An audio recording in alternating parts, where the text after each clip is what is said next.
Noviembre de 1938. Tras 4 meses de lucha en torno al río Ebro, las fuerzas de ambos bandos están extenuadas y al borde del colapso. La situación del ejército republicano es dramática. Desde el inicio de la Guerra Civil en 1936, la República ha ido perdiendo terreno y las tropas de Franco dominan ya las 3/4 partes de la península.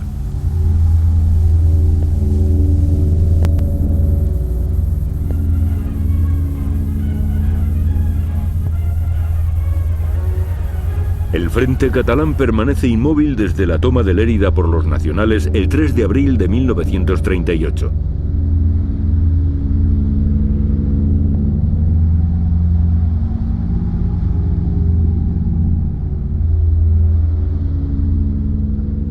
Después de 2 años y medio de guerra civil, el último episodio militar de importancia está a punto de comenzar.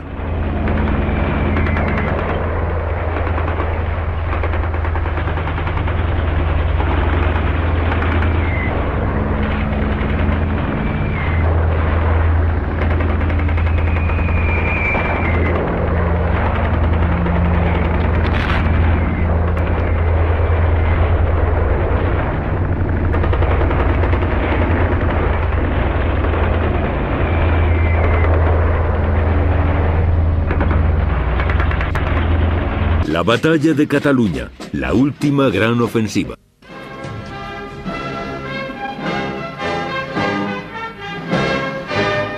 Terminada la batalla del Ebro, se ofrecen a Franco 3 claros objetivos estratégicos: Madrid, Valencia y Cataluña. Sus colaboradores militares mantienen diversas opiniones, pero Franco decide la conquista de Cataluña y fija la fecha del 10 de diciembre de 1938 para iniciar la campaña. El ejército del norte se encargará de llevar a cabo la operación.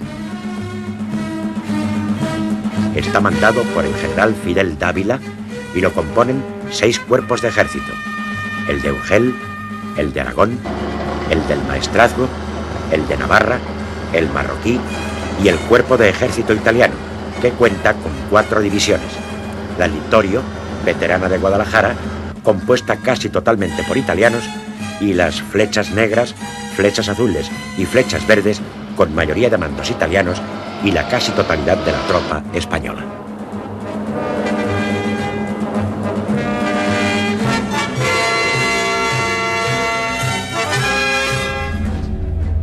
El viernes 23 de diciembre de 1938, Franco da la orden de iniciar la ofensiva sobre Cataluña.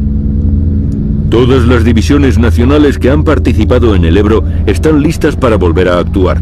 Más de 300.000 soldados están concentrados en las inmediaciones del Ebro y del Segre. El objetivo es avanzar sobre Cataluña para acabar con los últimos restos del ejército republicano. Recogeremos la siembra de la batalla del Ebro. Al sur de Lérida se encuentran los cuerpos de ejército de Yagüe, de Solchaga y el CTV del general Gambara. Al norte de la ciudad de Lérida se encuentran los cuerpos de ejército de Muñoz Grandes, García Baliño y de Moscardó. Cuentan con el apoyo de la aviación legionaria italiana y de la Legión Cóndor alemana, que junto a la aviación nacional suman cerca de 500 aviones.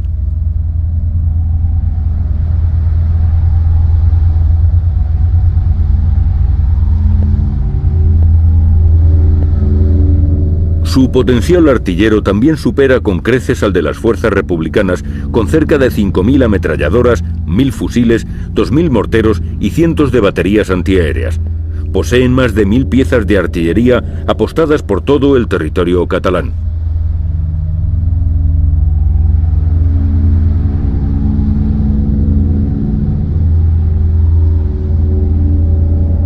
La decisión está tomada. El ejército norte de Dávila cruzará el Segre hacia Barcelona.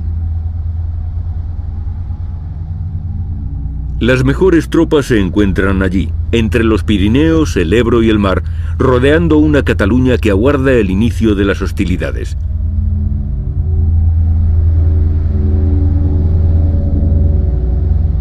En los preparativos de la ofensiva militar, el Estado Mayor Nacional divide la zona de ataque a lo largo de un frente de casi 200 kilómetros, entre la desembocadura en el Ebro del río Segre y la cordillera pirenaica. Efectivos y material a punto para el inicio de la campaña de Cataluña. El territorio catalán es uno de los más fortificados de la República. En noviembre, el general Hidalgo de Cisneros, jefe de la aviación republicana, es enviado a Moscú para comprar un cargamento de armas de una magnitud hasta ahora desconocida en la historia militar. 7 barcos trasladan el material a España, para reforzar al ejército republicano en Cataluña. Las tropas republicanas en Cataluña están organizadas en el llamado Grupo de Ejércitos de la Región Oriental, al mando del general Juan Hernández Sarabia, que cuenta con 2 ejércitos, el del Este y el del Ebro, y algunas fuerzas independientes.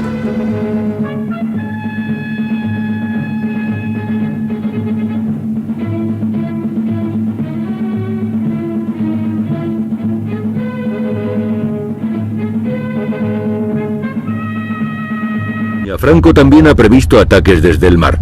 A finales de 1938 la región se encuentra aislada, bloqueada por mar, separada del resto de la España republicana y sin posibilidad de acceder a las armas procedentes de la URSS, retenidas esas en la frontera. El dominio nacional marítimo es total.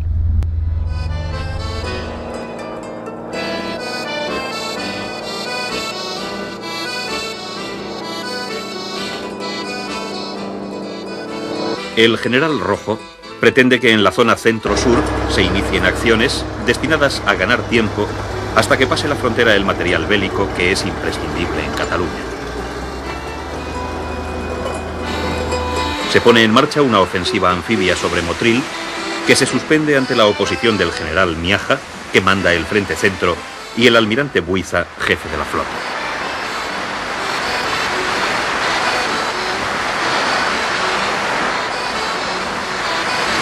Otro ataque en el frente de Granada se frustra por la falta de colaboración del Mando Civil de Transportes.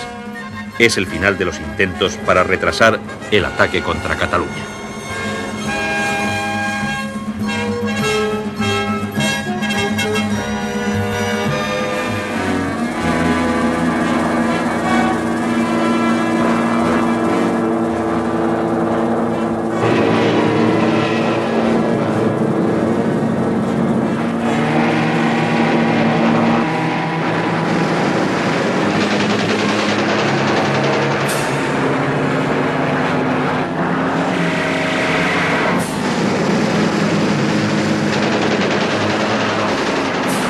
Decidida la ofensiva, aumentan los vuelos de reconocimiento.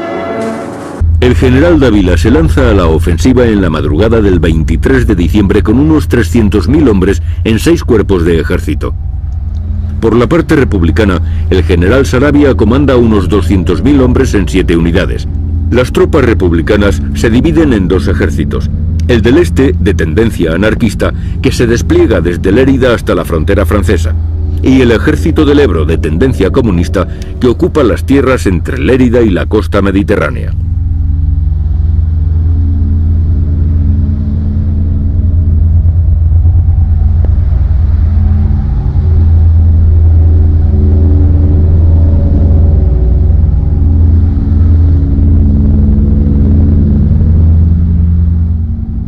El plan del general Rojo es esencialmente defensivo. El 23 de diciembre de 1938, los cañones del Cuerpo de Ejército de Aragón, dirigido por Moscardó, machacan las posiciones del 12 Cuerpo Republicano.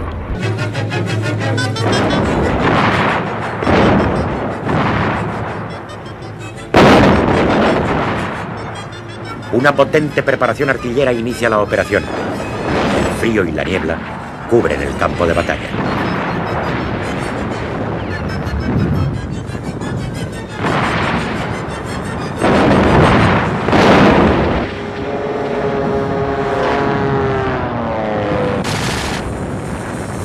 El ataque se realiza en dos direcciones.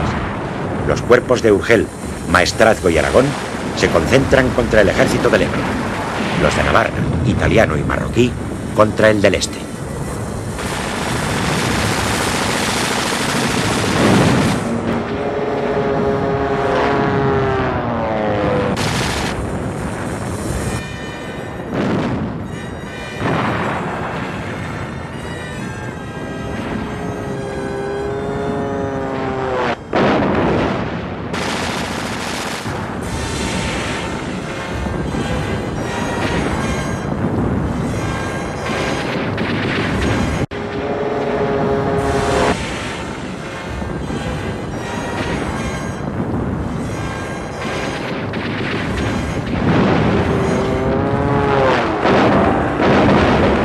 Ataca el CTV. Durante 3 horas, 500 piezas de artillería bombardean los 4 kilómetros que guarnecen 2 brigadas republicanas. Tropas nacionales revientan las líneas enemigas el primer día de ofensiva. El frente queda roto en el río Segre. En un solo día de ofensiva, los nacionales avanzan cerca de 16 kilómetros. La ruptura del frente es total. La 56 División Republicana huye en desbandada ante la presión del ataque de los soldados italianos y navarros. El balance para los republicanos es desastroso, retrasan sus líneas y permiten avanzar terreno a los nacionales. El cuerpo de Navarra, al mando del general Solchaga, sigue adentrándose por la provincia de Lérida en avances cortos pero constantes. Franco instala su cuartel general a unos 30 kilómetros al noroeste de Zaragoza. Las primeras líneas de defensa de Cataluña son las más difíciles de atravesar por las tropas nacionales. Pero la infantería, apoyada por carros blindados y unidades lanzallamas, rompe el frente catalán. El día de Nochebuena se une al ataque el cuerpo de ejército marroquí de Yagüe. La densidad de fortificaciones es considerable. Los republicanos se han empleado a fondo en la construcción de trincheras y búnkers. En algunos puntos, estos campos atrincherados tienen 20 kilómetros de extensión, más de 1.700 nidos de ametralladoras, 310 refugios antiaéreos y 115 kilómetros de alambrada.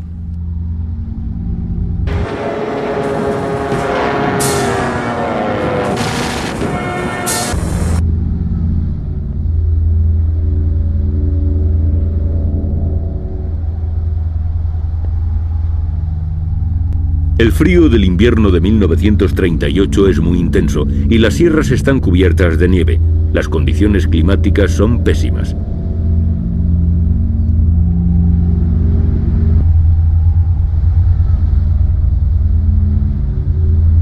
La niebla y el frío dificultan cualquier movimiento.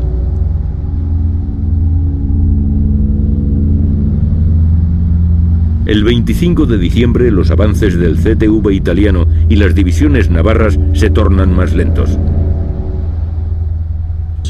El cuerpo de Tagüeña se encarga de contener el ataque.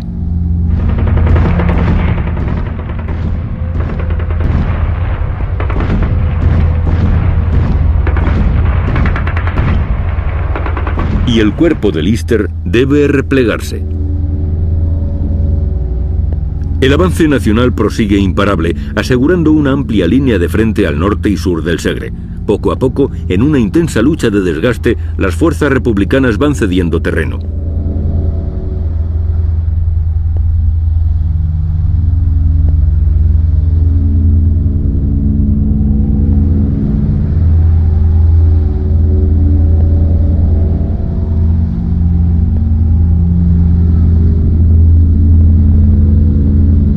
Los combates son muy intensos y la actuación de la artillería y la aviación es asfixiante. Los republicanos deben replegarse en Borjas Blancas.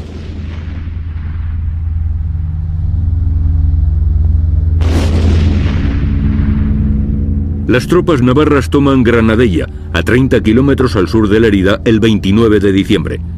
Los italianos del CTV tratan a su vez de tomar Borjas Blancas, a pocos kilómetros de Granadella. La localidad es un objetivo vital para dar vía libre al cuerpo de ejército de Aragón, que espera en la cabeza de Balaguer.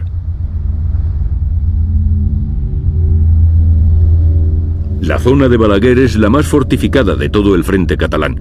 Su carretera es la más directa a Barcelona y, por tanto, una de las más protegidas. Modesto ordena un último y desesperado esfuerzo a las tropas republicanas. El 4 de enero la ofensiva nacional se endurece. La presión de los italianos del CTV y los navarros de Solchaga rompen la línea de frente que Lister lleva defendiendo cerca de 15 días. La 179 Brigada de Carabineros se desbanda y el CTV se introduce con audacia. Al día siguiente, el Estado Mayor republicano conoce la orden de operaciones franquista hallada en el cadáver de un oficial italiano y ordena que 2 cuerpos de ejército, reforzados con blindados, ataquen al CTV en uno de sus flancos.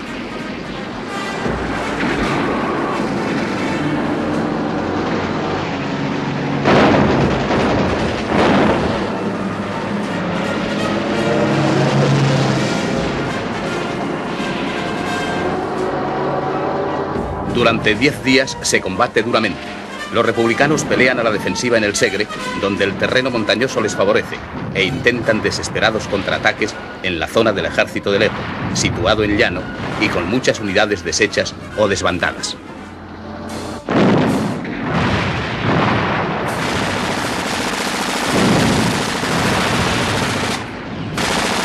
Los cuerpos quinto y 15, que han realizado el contraataque, deben combatir en campo abierto porque se han perdido las fortificaciones del frente y tras ellos no hay reservas que enviar a la batalla.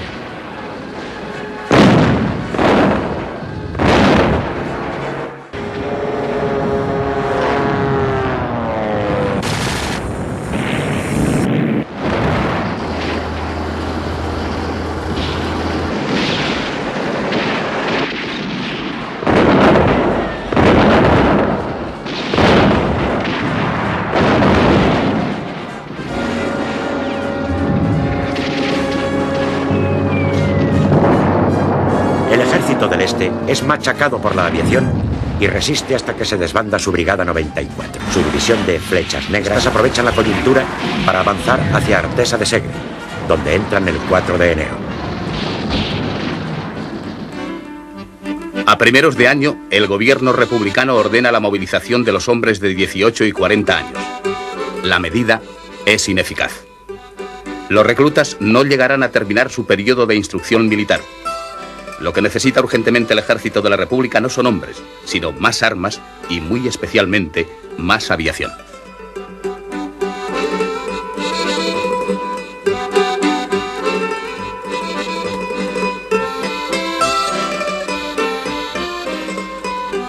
El 5 de enero, las fuerzas republicanas inician la ofensiva. Rompen el frente y ocupan varias poblaciones. La resistencia y los combates por parte de los republicanos son de una violencia enorme, probablemente el último gran sacrificio bélico de la guerra civil. Las tropas de Gambara realizan un espectacular avance y se apoderan de Borjas Blancas el 6 de enero de 1939, capturando centenares de prisioneros. Se cierra la primera fase de la ofensiva sobre Cataluña.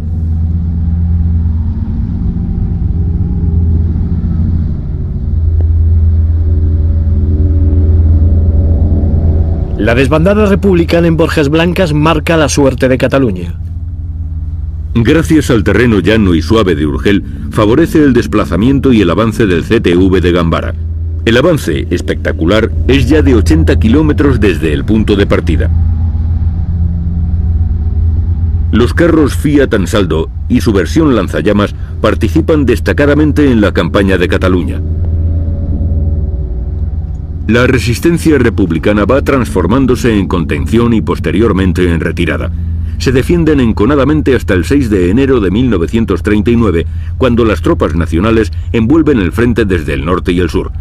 A comienzos de 1939, la batalla que presentan los republicanos es meramente defensiva. Frentes rotos, tropas dispersas, soldados que huyen, caos y desorganización. Todas las poblaciones catalanas van cayendo en manos nacionales como piezas de un dominó.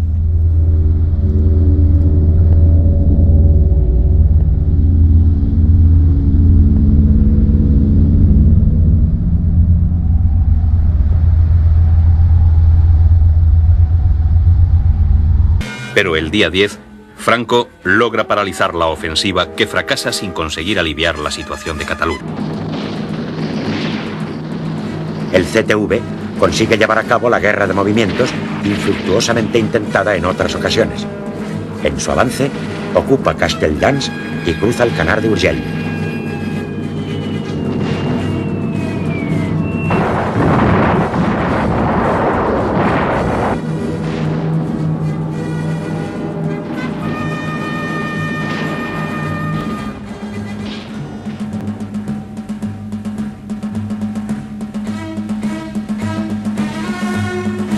Entretanto, prosigue la ocupación de Cataluña y sucesivamente irán cayendo distintas poblaciones. De acuerdo con una orden de Rojo, los republicanos retroceden hasta la segunda línea de resistencia. En 2 semanas, los republicanos han consumido la mayor parte de sus posibilidades y recursos en Cataluña. El avance franquista no se detiene y prosigue la ocupación de diversas poblaciones en Lérida y Tarragona.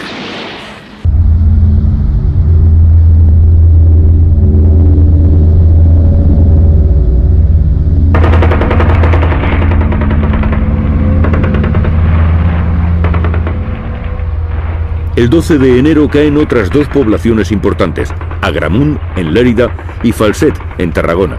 El avance continúa sin descanso para las tropas.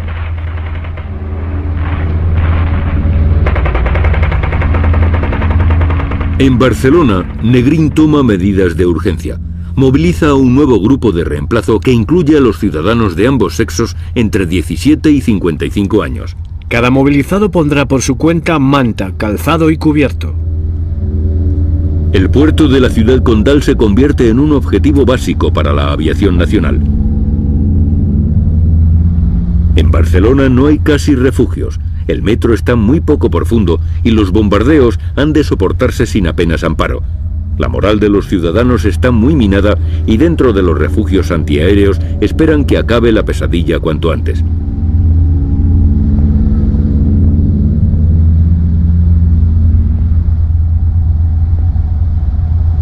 El poder bélico de las fuerzas nacionales provoca la desmoralización del ejército republicano, cuyos combatientes se repliegan en retirada. La batalla de Cataluña se está convirtiendo en una auténtica desbandada. Los combates aéreos son un espectáculo diario al que se han acostumbrado los barceloneses, hasta el punto de que a veces los contemplan desde las calles y terrazas.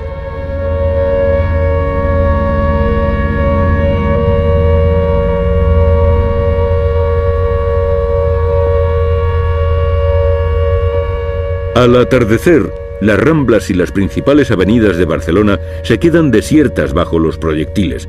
Las bombas caen en el puerto y en el casco viejo. Ningún barrio barcelonés se libra de sus efectos devastadores.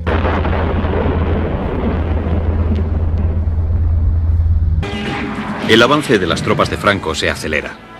El día 12 de enero, las últimas tropas republicanas abandonan Tortosa para no caer prisioneras.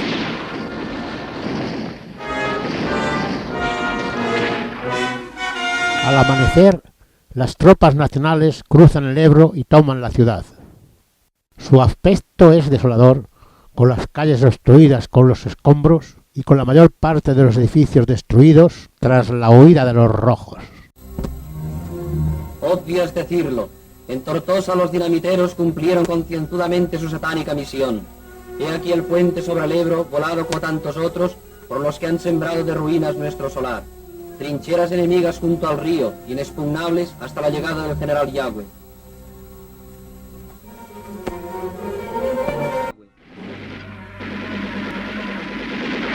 De los 90.000 republicanos que están en el frente, únicamente 60.000 cuentan con fusil. Su artillería es 5 o 6 veces menos potente que la franquista y su aviación ha sido casi borrada del cielo.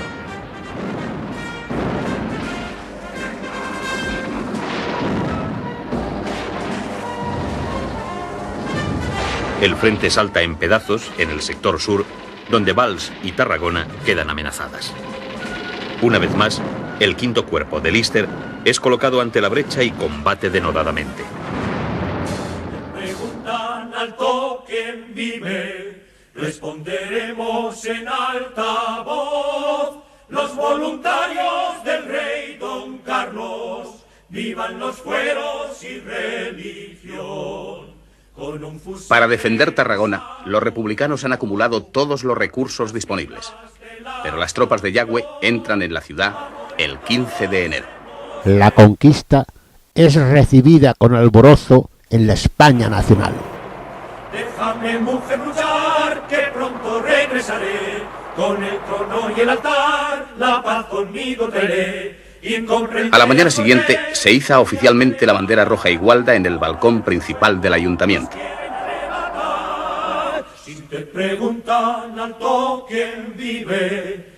A las 11, en la Rambla, frente al monumento de Rocher de Lauria, se celebra una misa de campaña.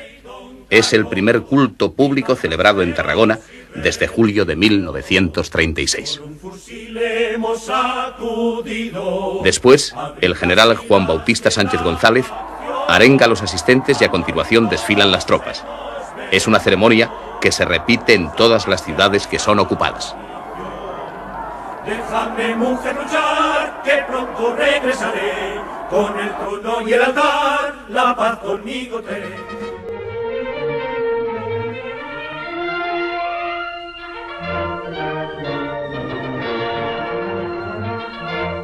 En Tortosa y Tarragona, Auxilio Social ha multiplicado sus esfuerzos y ha logrado prestar servicios inestimables, en tanto se ha normalizado la vida de ambas poblaciones catalanas.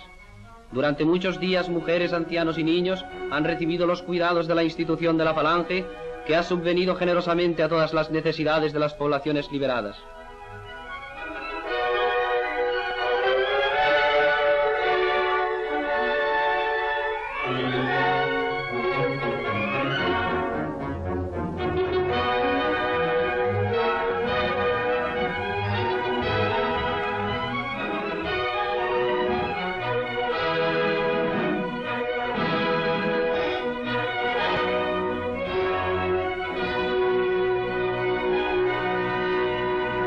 Finalmente, el ejército republicano de Cataluña quedaba prácticamente destruido, al igual que importantes efectivos de material de guerra.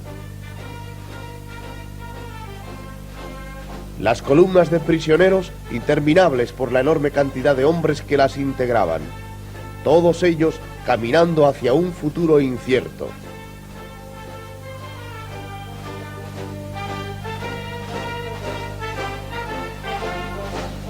A partir de estos momentos, las marchas nacionales serán fáciles, en algunas ocasiones casi un paseo militar. Una vez tomada Tarragona, no hay descanso para las tropas nacionales. Enfilan todos los caminos hacia Barcelona. Los republicanos empiezan a estar acorralados. Salvo algunos entusiastas, la mayoría sabe que la defensa de Barcelona no será como la de Madrid. Por la carencia de alimentos, los barceloneses llegan incluso a alimentarse de gatos callejeros y palomas.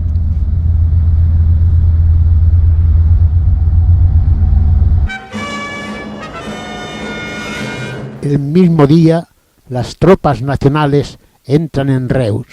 La ocupación de esta ciudad es prácticamente sin combate. El día 16 de enero es ocupada la histórica ciudad de Cervera. Ante la grave situación republicana, el gobierno francés autoriza que pasen la frontera algunas de las armas soviéticas detenidas.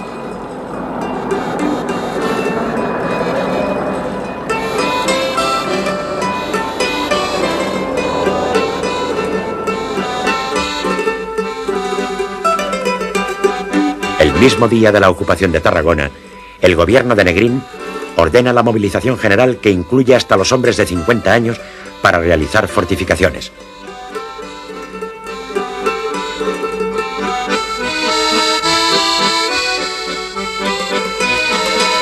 Los soldados declarados inútiles deben someterse a nueva revisión.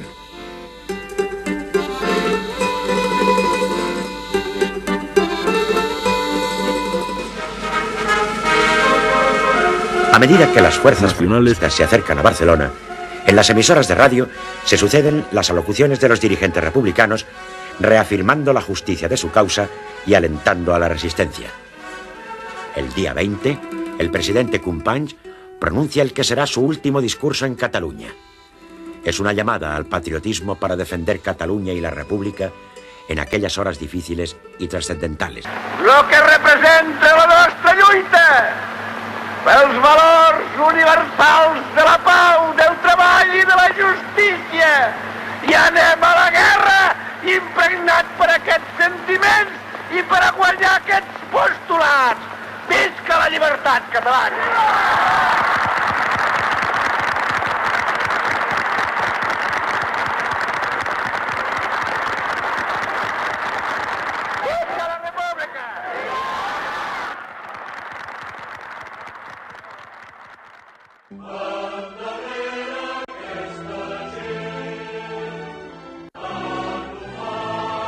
Después he ido a la embada Macià y le he dicho, gracias por mostrarnos el camino.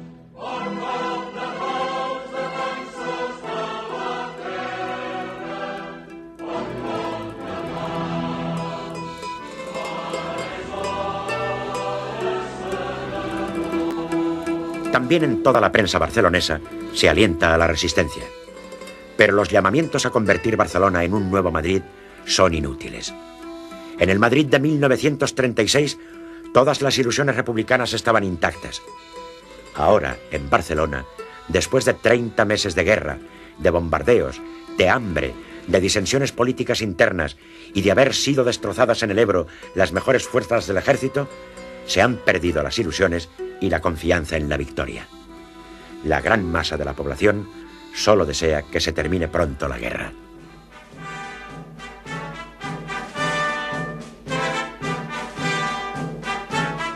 El 22 de enero, el CTV ocupa la ciudad de Igualada y el cuerpo de ejército marroquí, la población de Sitges. Los soldados se abren las sonrisas y las manos. En Villanueva y Geltrú, los rojos volaron con dinamita a la fábrica de neumáticos Pirelli. Para esta labor de destrucción es para lo que reservan su coraje. Con esta catástrofe dejaron sin trabajo a 1.500 obreros.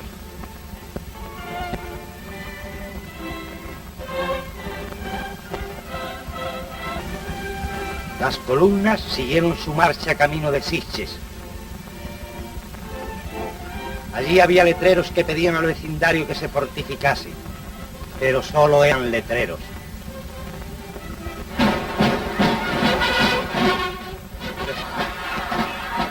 En unos minutos se llenó Sitges de la alegría de la liberación. El vecindario guardaba sus fuerzas para cantar el himno de Falange con nuestros soldados.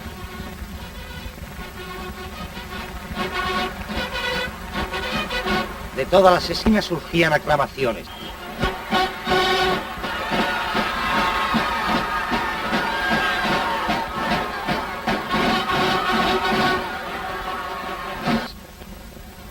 De todos los balcones volaban los pañuelos.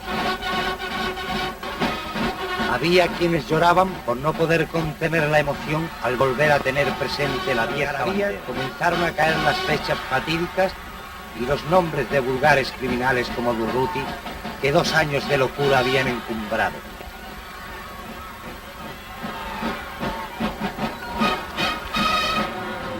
El ministro de la Gobernación visitó Sitges al día siguiente de ser liberado.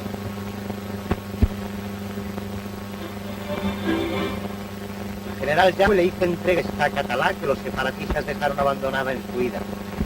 El ministro la hizo guardar para siempre. Bajo el saludo del pueblo pasearon los 2 hombres. El general entraba en Barcelona a los 2 días. Nuestras tropas seguían su marcha y por trochas y caminos llevaban la victoria.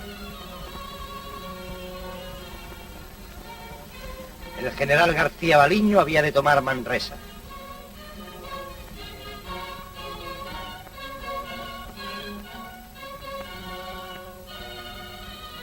No obstante la voladura de los puentes, la acción constante del ejército derrotado, y siguiendo la marcha arrolladora y triunfal de nuestros heroicos soldados, se llegaba ante Manresa a la hora fijada. Poco después se entraba en ella. La industriosa y riquísima ciudad se libraba sin daños importantes del horror de la guerra.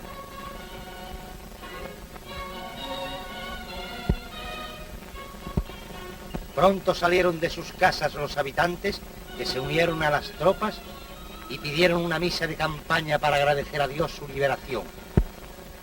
Cuando las fuerzas de Franco han ocupado más de la mitad de Cataluña y se acercan a Barcelona, el gobierno negrín celebra el que será su último Consejo de Ministros en la capital catalana. Acuerda declarar el estado de guerra en todo el territorio republicano. La noticia se publica en la prensa 2 días antes de la caída de Barcelona. Desde el inicio de la sublevación militar en julio de 1936, el gobierno republicano se había abstenido de declarar el estado de guerra para subrayar la preeminencia del poder civil en su zona, frente a la situación en la otra, donde todo el poder está en manos de los militares. Esta declaración de guerra trascenderá en la zona republicana del centro-sur, en la que al faltar la presencia del gobierno, los mandos militares obtendrán una preeminencia casi total que facilitará 2 meses más tarde el golpe de estado del coronel Segismundo Casado en Madrid. El día 23 de enero, las tropas nacionales se encuentran a pocos kilómetros de Barcelona. La llamada del PC y el PSUC y de las Juventudes Socialistas Unificadas a repetir la resistencia de Madrid no encuentra eco. Ante la gravedad de la situación, Negrín ordena la inmediata evacuación de los organismos oficiales hacia Gerona. Centenares de coches y camiones, cargados de funcionarios y de sus familias y de archivos, salen de la ciudad y se suman al río de refugiados civiles que marchan por las carreteras hacia el norte. Cargados con sus enseres.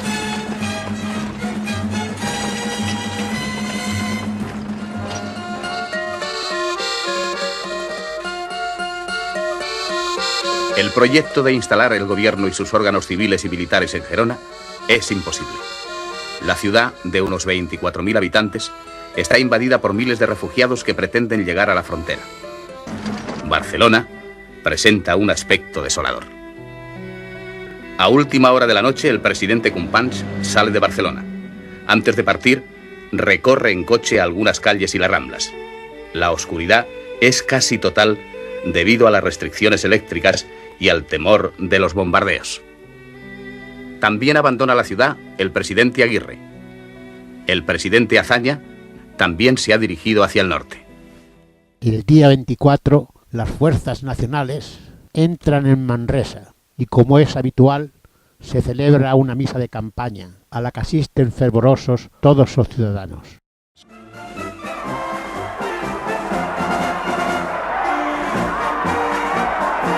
Ese mismo día son ocupadas, entre otras, las poblaciones de Martorell, Sant Boi de Llobregat y Castelldefels.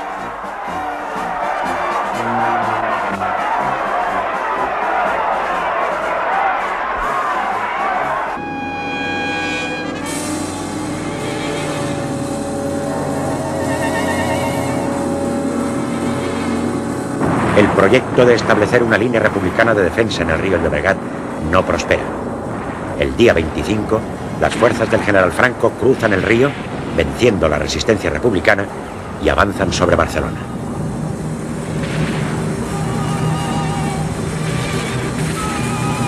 En la ciudad se oye cada vez más potente el estrépito de la batalla. Los últimos dirigentes republicanos abandonan la ciudad y unidades en retirada destruyen depósitos de material bélico.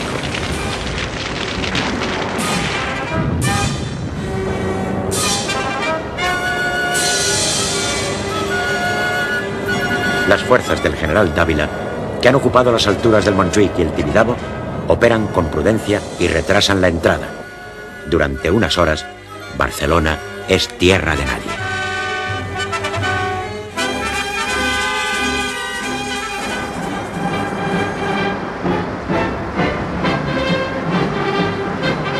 A primeras horas de la tarde del día 26 de enero, empieza la ocupación de Barcelona.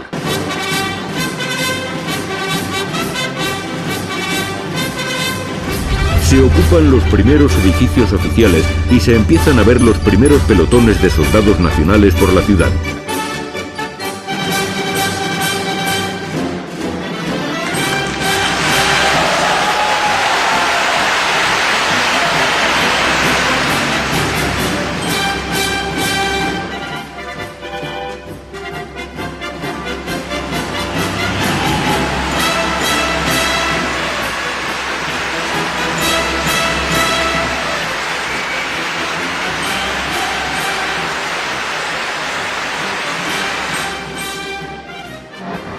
Los partidarios de Franco se lanzan a la calle a dar la bienvenida y a clamar con enorme entusiasmo a los soldados que avanzan.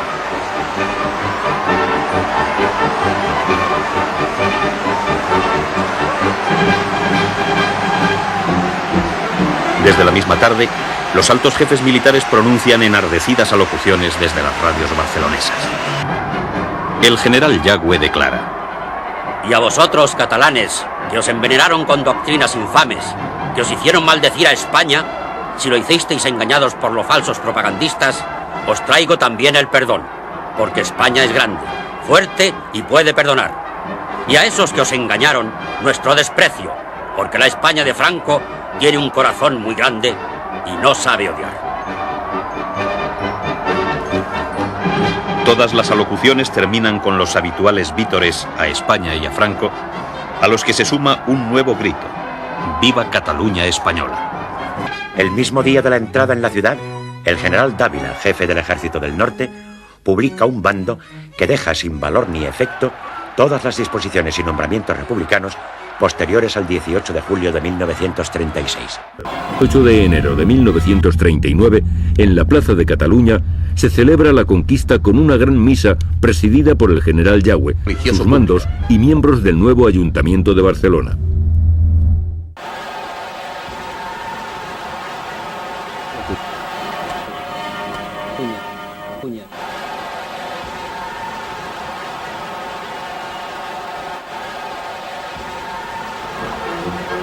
La conquista de Barcelona se celebra con grandes manifestaciones de júbilo en toda la España franquista y con grandes titulares en su prensa. Desde Zaragoza, Ramón Serrano Súñer dirá por radio: Cataluña ha sido derrotada para siempre, pero subsiste. La gran Cataluña que fue pieza esencial de la grandeza de España. En la vieja y noble ciudad, el comunismo ha dejado una de sus grandes fundaciones culturales: las universidades del nuevo humanismo, que se ocultan tras los versos de poetas exquisitos y de ilustres profesores, las checas de Barcelona. Para los que han logrado escapar de Barcelona comienza el exilio. Empujados por la metralla, civiles y militares huyen hacia la frontera de Francia. Una pequeña parte del gobierno puede instalarse más al norte, en Figueras y su castillo. El día 1 de febrero se reúne el Pleno de las Cortes en el castillo de Figueras, convocada secretamente para evitar un bombardeo. Asisten 62 diputados, algunos llegados desde Francia, a donde regresarán acabada la sesión. El Pleno se celebra en las antiguas caballerizas, donde hace un frío intenso.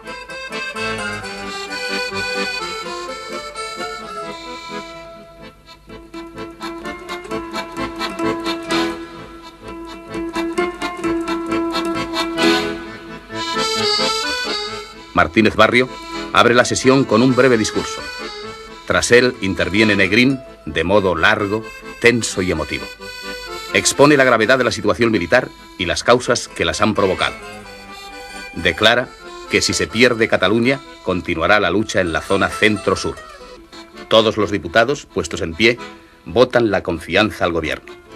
El Pleno de las Cortes de la República no vuelve a reunirse jamás. Una vez conquistada Barcelona, el Ejército Liberador Nacional ha seguido su marcha victoriosa, empujando fuera de España a la horda marxista. Puentes y carreteras dinamitados son leves obstáculos para su marcha. Los zarpadores trabajan en la reconstrucción de los caminos para que puedan pasar por ellos el grueso del ejército.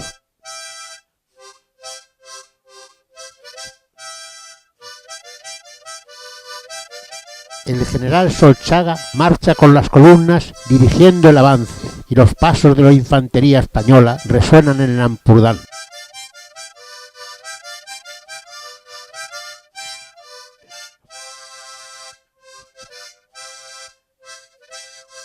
Por todos los pasos y recodos del paisaje asoman los rostros curtidos de los soldados de España, y los payeses comprueban cómo no era cierta aquella infamia que hablaban de invasión extranjera.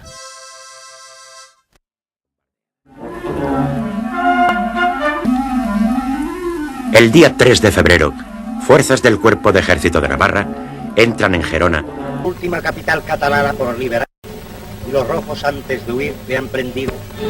Como acostumbran, han destruido las fábricas y los centros de trabajo, pues su táctica consiste en llevar la desesperación a las masas obreras para conseguir así adeptos a su causa. El incendio resuena en la heroica ciudad. Gerona, que supo resistir en otras épocas a los invasores extranjeros, hoy no aguantó ni una hora, porque los extranjeros eran los que la poseían, y los que iban hacia ella eran las tropas de la España inmortal. Los soldados colaboran con el vecindario en sofocar los incendios. Por ese conocimiento, porque los rojos sabían que Gerona era nuestra en el corazón, es porque la incendiaron antes de huir y asesinaron a muchos de sus habitantes que no quisieron seguirle.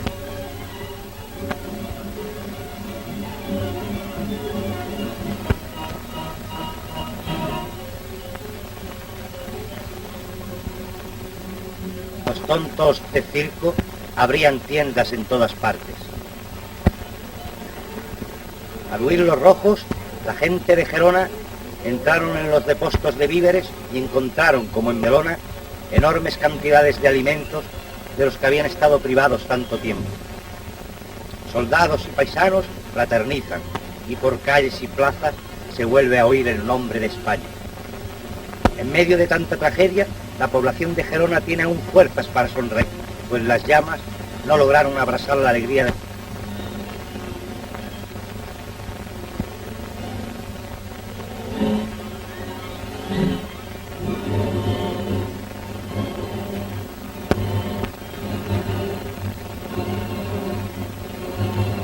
Camilo Alonso, que al frente de la Cuarta de Navarra ocupó la ciudad, revista sus fuerzas horas después. Al atardecer del día 4, ante el rápido avance de las tropas enemigas que se encuentran ya a unos 20 kilómetros de Lavallol, se decide que los presidentes Azaña, Companys y Aguirre se dirijan inmediatamente a Francia para que no caigan prisioneros.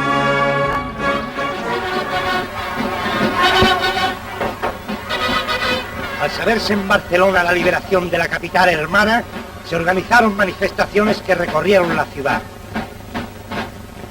¿Quién dijera que esta masa de falangistas entusiasta, que este pueblo ardoroso en su alegría por el triunfo, solo lleva 8 días incorporado a España? Ved en 8 días el cambio operado en las calles de Barcelona. Los rojos rezagados deben ver con asombro y rabia esos bosques de brazos que se extienden al paso de las banderas.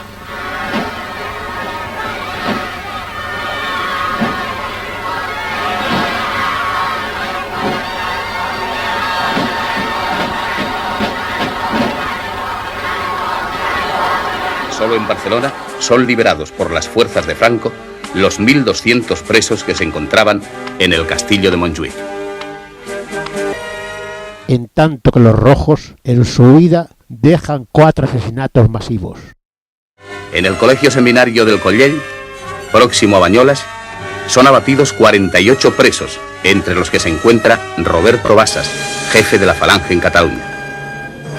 Logran escapar de las balas el miembro de la quinta columna, Jesús Pascual, y Rafael Sánchez Mazas, uno de los fundadores de Falange Española, que había sido condenado a muerte. El día 30 de enero me fusilaron con otros 30 compañeros. Nos condujeron a un lugar a unos 150 metros del monasterio de Santa María de Collell, convertido en cárcel roja. Nos detuvieron en una especie de foso natural, vimos que había 7 fusiles ametralladoras, sonaron las 2 primeras ráfagas, oí el chasquido de las balas, ninguna bala me había tocado, di un salto, trepé por un camino descubierto, caí en una olla donde había un manantial, me quedé quieto. Por un momento desistieron de la persecución, oí los tiros de gracia, poco después ordenaba el director de la prisión la batida del monte. Durante 3/4 de hora se hicieron unos 50 disparos. Oí las voces de los guardias que me daban por herido. Caía una lluvia torrencial. Anocheció y me fui guiando por los gusanos de luz para elegir alguna dirección. Durante 3 días caminé por los bosques, mendigaba pan en las masías. Al tercer día encontré a 3 muchachos evadidos de los rojos. Me invitaron a una espléndida merienda. Su padre de noche les traía comida al bosque. El día 8 oímos el clamor del pueblo que recibía a las tropas libertadoras. Y por primera vez volví a clamar. Así me restituyo al servicio de España y de su caudillo victorioso.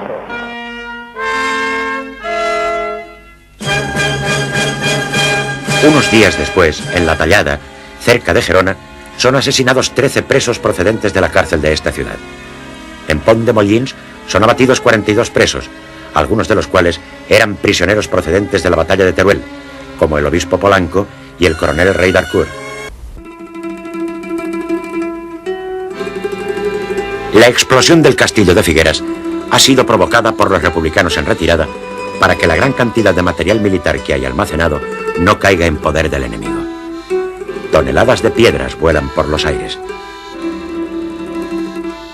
Algunas piedras caen en el mismo casco urbano de Figueras. Mueren y son heridas varias personas. Unas horas antes se ha producido otra explosión similar en Llers, en cuya iglesia hay almacenadas unas 200 toneladas de explosivos.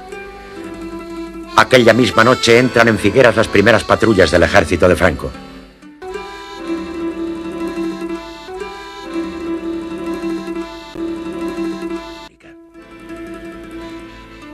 A la mañana siguiente, desde Figueras, avanzan rápidamente hacia el puesto fronterizo del Pertús, situado a pocos kilómetros, venciendo la última resistencia que ofrecen los combatientes republicanos en retirada. Las legiones enemigas se refugian en el suelo de Francia con armas y pertrechos, arrastrando en masa informe ancianos, mujeres y niños.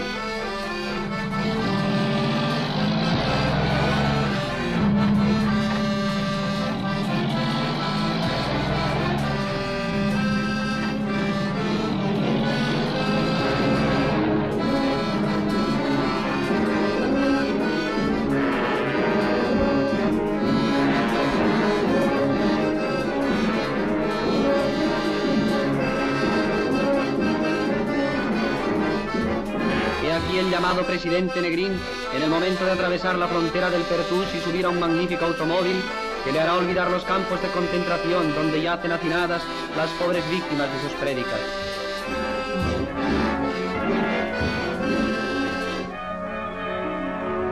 Llegada de los soldados de la victoria al Pertús, los jefes de los destacamentos español y francés cambian unas palabras y la bandera rojigualda es izada entre el entusiasmo indescriptible de las tropas.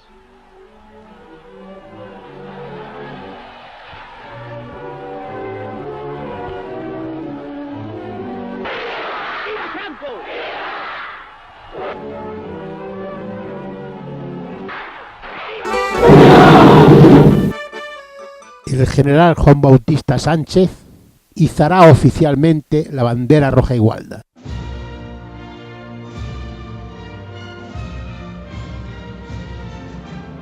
Después llega el general Solchaga, quien es saludado por el general Fagalde, jefe del ejército francés que cubre la frontera.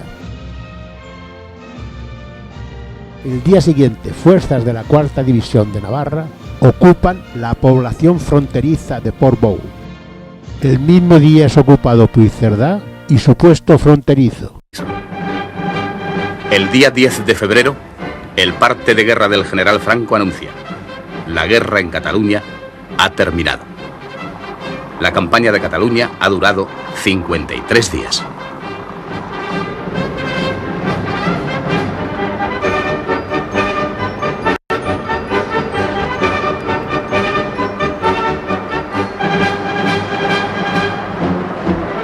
El 21 de febrero, 10 días después de la ocupación total de Cataluña, se celebra en la Diagonal de Barcelona un gran desfile militar presidido por Franco para celebrar la victoria. Abre la marcha el general Gambara, jefe del CTV, acompañado de su Estado Mayor. Pasan los italianos, siguen las fuerzas marroquíes y españolas.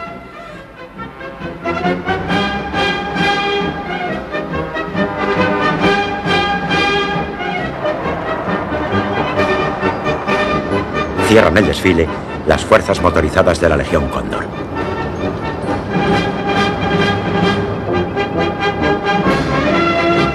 Terminado el acto, Franco se dirige por radio a los catalanes. Españoles de Cataluña, el grandioso desfile de nuestro invicto ejército por la capital de Barcelona es el acontecimiento más grandioso de nuestro renacer. Catalanes, no olvidéis nunca que por la redención de esta querida patria entregó España su mejor tesoro, la sangre generosa de su juventud, sublime ofrenda a la unidad de la patria.